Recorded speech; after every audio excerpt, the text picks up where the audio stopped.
Now, when it comes to configuring trust authentication, this is a topic we've kind of already talked about when we created that trust. Trust authentication is where we can define whether or not we're going to authenticate against the entire forest or against specific domains that may exist between those two forests. When you do configure selective authentication, there is some additional work that has to happen, and I'll tell you that this additional work can be a bit cumbersome, particularly as the number of domains that you have in both different forests gets large. The reason for this is that when you have multiple domains and multiple servers, it can get a little challenging to try to remember which servers exist in which domains.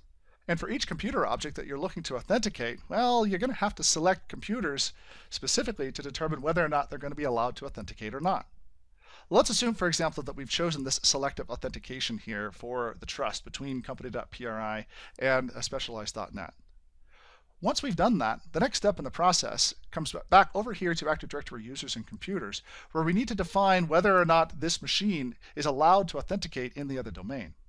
Pop up over here to computers, and I will need to turn on the advanced features in order to be able to see, for my desktop here, the security tab.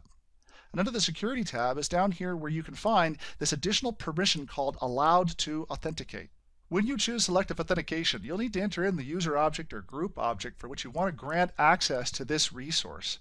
And then once you've punched in that user, usually across the domain in some other location here, for example here in specialized.net, if I wanted to add, for example, domain admins to this object, I would choose domain admins and then choose allowed to authenticate against this machine.